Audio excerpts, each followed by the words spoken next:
I hate breakfast. My distaste for the first meal of the day may seem strange given my immense love of food.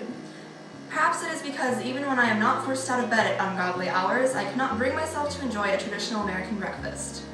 I am not a fan of bacon, orange juice makes me nauseous, and if I had to choose between having my eggs scrambled or sunny side up, I would choose neither.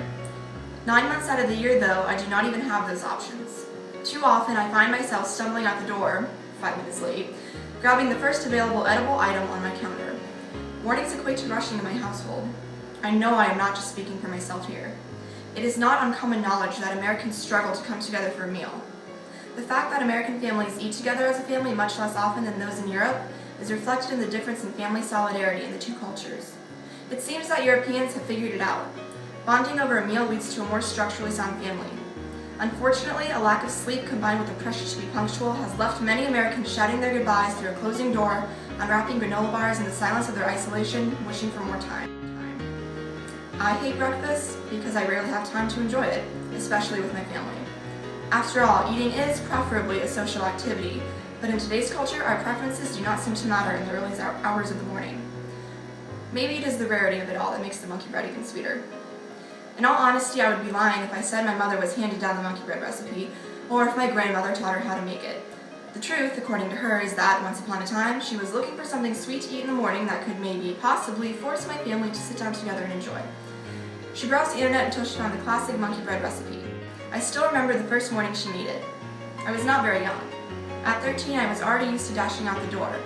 But on this particular morning, the smell of vanilla wafted through the kitchen as my mother pulled the bun pan out of the oven, telling me that if I wanted to try this new recipe, I would have to sit down with her and eat it.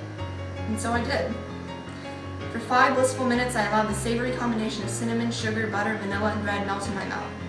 It was not exactly conversation, but it was definitely the beginning of something far more important than I had realized at the time. My mother eventually taught me how to make monkey bread, but she is still the one who makes it for the family. She prepares it on random days. This is done purposefully. It is a reminder. It forces us to ask ourselves, why don't we value time as we do any other good or service? The concept of time can be tricky, but what is commonly recognized across cultures is that time, and time spent with family at that, is both fleeting and valuable. When the monkey bread finds itself sitting on my kitchen table, my family ends up having the time we so often find ourselves desperately craving.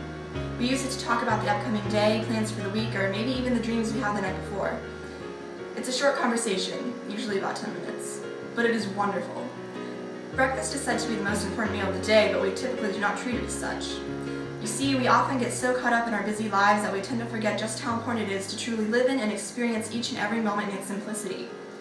10 minutes of simplicity spent bonding with my family over a single dish is all I need to be reminded of the value of family and time. Both are priceless. I still hate breakfast.